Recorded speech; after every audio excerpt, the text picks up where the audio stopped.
Well, there's the green flag, and now we're waiting for the 5-second board, and the red light to turn on, and then the green to turn on, and we're away, and it's a very good start from Riccardo Patrese. And Riccardo Patrese and Michael Schumacher flooding into third behind Nigel Mansell, and that's a very good stop. But there, Ayrton Senna trying to go right the outside, 2-3 abreast here through that first corner, but it's Riccardo Patrese leading from Nigel Mansell. And Ayrton Senna used all his Brazilian muscle to get past Michael Schumacher. He came down the outside of Schumacher. Schumacher a little bit cautious going into that first corner. I think the reason was Mansell was caught unawares. You can see Mansell pulled quickly over to the left, but in fact the red light came on and there was not the required 5 or so seconds between. Now look at Ayrton Senna coming up alongside Schumacher, and then just Schumacher squirreling a little bit, Senna squeezing him. Now Schumacher looking for ground or space, can't find it. Senna's there, not giving way. In the meantime, Patrese took the initiative and taken the lead. But here's the point of the race. I think it's going to be very interesting. Michael Schumacher, you can see him just behind Ayrton Senna. Schumacher beginning to close up on Senna, but Michael Schumacher, I think, will find Ayrton Senna a very tough competitor to pass. Schumacher's car has been quicker down the straight than Senna's car, but that's not going to mean that he's going to get past Senna easily. I don't think anyone will get past Ayrton Senna easily. At the moment in third place, 4.6 seconds behind Nigel Mansell, who's a second behind Riccardo Patrese. But if you look at the lap times, both the Williams are in the 121s, and Michael Schumacher is in the 122s, and all the rest is 123 or even slower.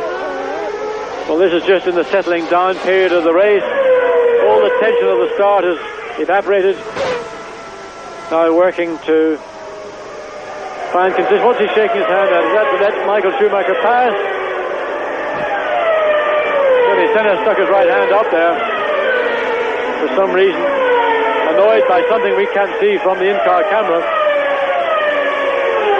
Well, you can see the speed he's going at, and John, this is 6th gear. If we can stay with Senna, could you go through a lap? Because we haven't really had a full lap yet, have we? No, we haven't. Senna now.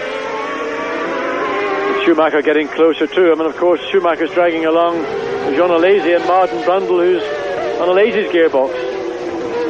So it's wrong to say that Senna's holding back the three pursuing cars, but now Schumacher right on the gearbox, and Alesi, Ayrton Senna struggling the car. The newness of the tires has evaporated. Schumacher needs to be very careful, because Alesi will snatch that 4th place off him before he has a chance to think about it. In that position, Schumacher's position, you must also be aware of what's going on behind you. Your concentration, of course, mostly focused in front of you. Look at Martin Brundle looking to take Alesi's 5th place, but well, it's going to be a little bit of an amusing scenario here, these 3rd through 5th place. Well, we've got Mansell and Patrese way ahead of everybody else, and Ayrton Senna, but behind Senna is a train of Schumacher, Alesi, Brundle, and even Pierluigi Martini, who's not far behind. Back at Interlagos, where Riccardo Patrese just finishes 8th lap, and Michael Schumacher is passing Ayrton Senna. And I think Senna has a problem, John. Well, Senna has a problem from the 2nd lap, really. And I just think that Senna's trying to take it back. Michael, shut that door. Don't let Senna have the opportunity. You've worked to get past the guy. What are you doing? You left the door wide open for him to drive straight through. Well, because of this fight, the gap between Ayrton Senna and Nigel Mansell and Riccardo Patrese is over 16 seconds after 8 laps. Michael Schumacher we can see in 3rd, then Jean Alesi. Then we see Martin Brundle, Pierluigi Martini, and Carl Wendlinger in 8th with the march. Well, that's a problem. Senna's got a problem. I think he's having gear change problems, because he wouldn't suddenly de-accelerate like that. But he got us back into gear. And look at this, and let's watch it again. Schumacher, he's got Senna behind him. He wasn't using his mirrors. He should have just faded across to the left-hand side of the track and blocked Ayrton Senna. Well, I mean, Michael Schumacher is certainly the star, the young and up-and-coming star, but he'll have to learn a little bit quicker than that, because people like Ayrton Senna will take every advantage they can, and that's one of those little salutary lessons that you do learn from a world champion. And another fastest race lap for Nigel Mansell, now down to a 1:20.604, and he's 6 tenths of a second behind teammate Riccardo Patrese, who's led this race from the start. He took the lead into that first corner, and he's held it ever since. But another 15 laps to, well, roughly 15 laps to go to the first tyre stops of the year. And at the speed that Patrese and Mansell are lapping at, they will have lapped the entire field before the race is probably even three-quarters way through.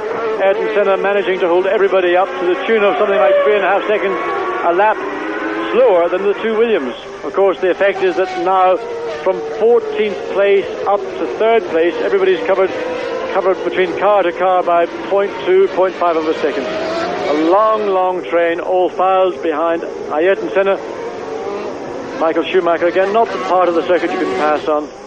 And really all Schumacher ought to try to do is around this slow part of the circuit is get himself into position and hope that Senna has a problem or can get onto the pit straight with a little bit of momentum that will carry him up to, now look again, he's trying. Oh, he's going through? No, he's not. You see, you can't really get through there. The straight isn't long enough to enable the acceleration to take him up. And Senna, of course, so experienced and so good. Oh, getting him a defensive driving lesson, I suppose, John. Absolutely. Well, John Alesi holding his own in the Ferrari with a 91 NIS spec engine in 5th place at the moment.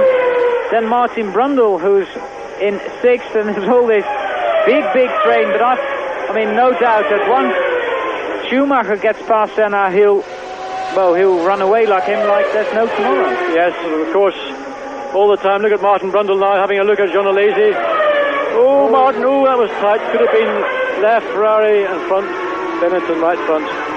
But Martin looked at the end of that lap into the Curva de Senna like he was about to have a go at Alesi, and he confirmed that down the back straight, but not really enough. Alesi, of course, one of the last of the late breakers.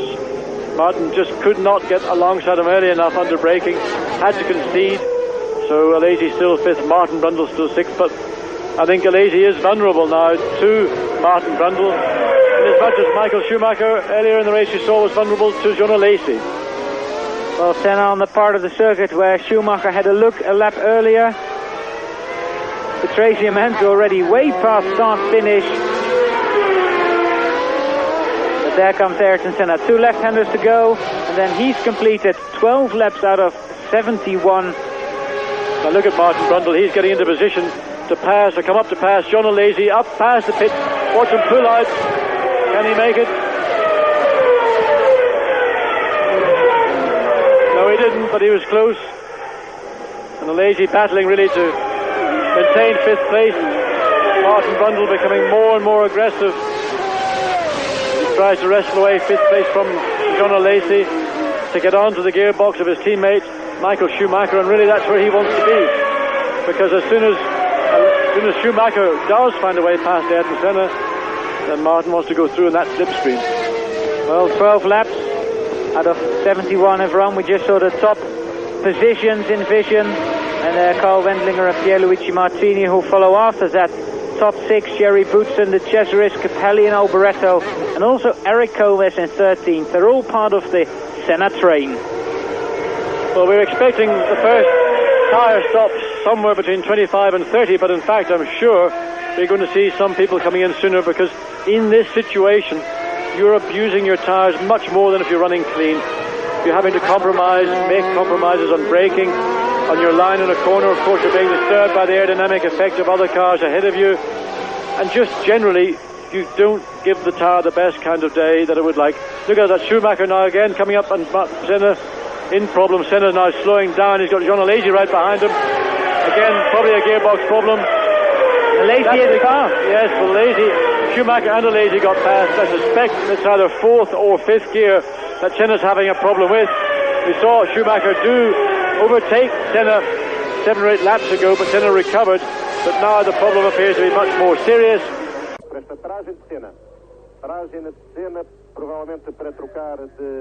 Não, abandono. É abandono da Ayrton Senna. Back here at Interlagos, where Ayrton Senna is out of the 1992 Brazilian Grand Prix, and that is not where, well, 70,000 Brazilians come to watch for.